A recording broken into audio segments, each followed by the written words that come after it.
Hi, it's great to be with you. Well, in his nightly address, President Volodymyr Zelensky said that Ukraine's military had, quote, made advances on all sides, end quote. This statement followed a visit by Zelensky yesterday to the front lines in the Donetsk region in the east of the country, where he met with Ukraine's armed forces.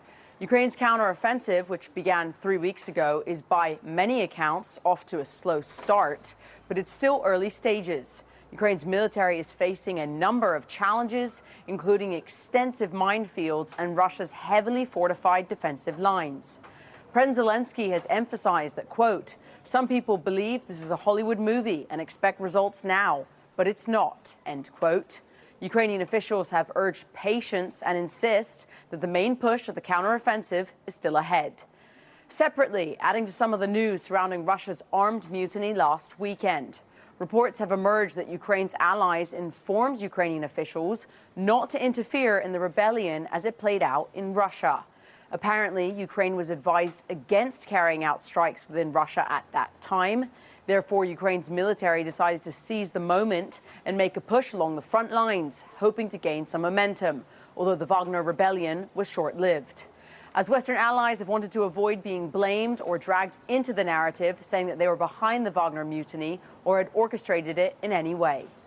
Otherwise, at this moment, parts of Ukraine are currently under attack by Russian missiles. Before coming on air raid sirens were activated in parts of the country, although it's unclear how many missiles are incoming at this time. So we'll likely provide an update on this later in the day. That's a roundup of some of the latest news with me here on the ground in Lviv, Ukraine. All right, Shelby, thank you very much. Let's bring in our guest to break it down, retired Brigadier General for the U.S. Air Force, former Deputy Military Representative to NATO and Newsmax contributor,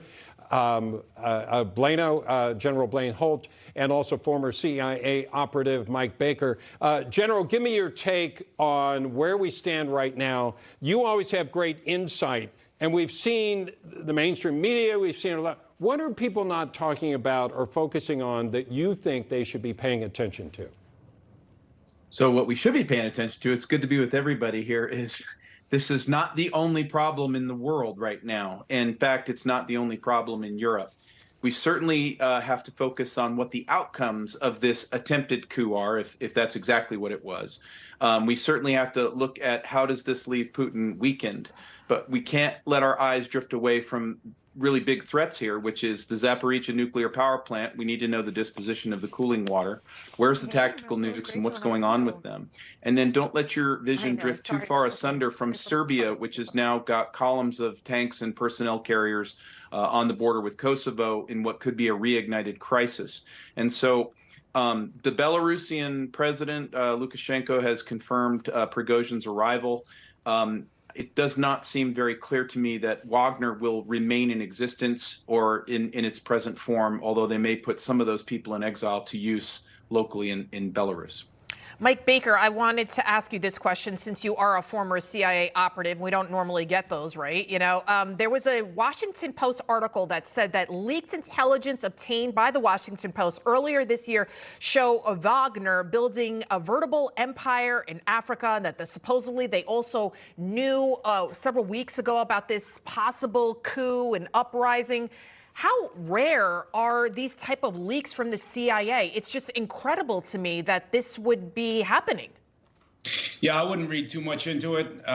You tend to get a lot of noise, particularly immediately after an event or, you know, a confused situation like this. And people are saying, one agency knew about it, or I heard the following. I mean, it's, you know, and the social media, of course, was exploding with Russian military coup experts within hours of this being announced. So I don't think that our intelligence was particularly clear on what Prigozhin was planning on doing, and it was interesting. I mean, this takes it to a little bit of a different location. And by the way, I agree completely with the general.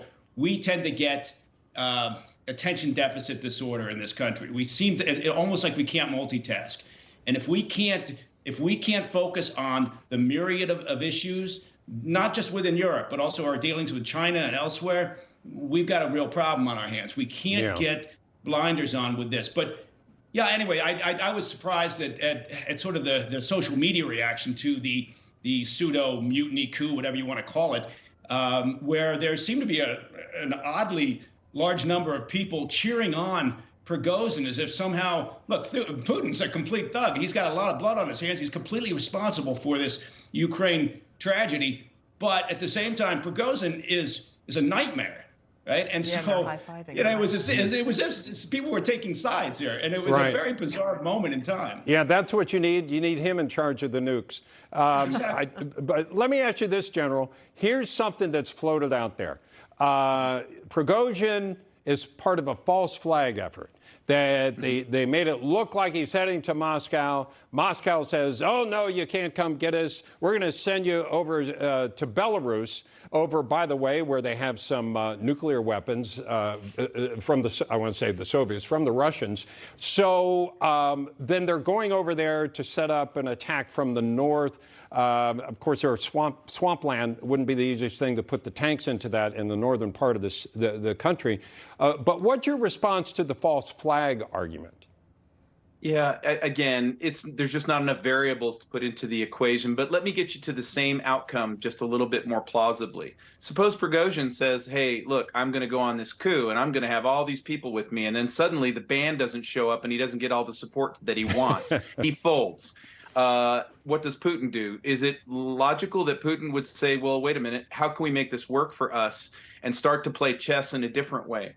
We don't know what's going to happen with the Wagner elements and Prigozhin in Belarus, but what I will say is pretty soon they're going to figure out they have combat-hardened, militarily trained people in their country that could be put to use to train the Belarusian army, to secure those nukes, to do a variety of missions, including being reconfigured for an attack on Kyiv. Okay. But it's so early in the day to try to figure out if that's going to be a possibility. It's just really hard to believe they're saying Prigozhin. I'm looking at the reports that he's already in Belarus. It's just hard to believe that he's still alive, if this indeed was I a know. coup. But we will be following the latest details. General Holt, thank you so much, and Mike Baker. Thank you both.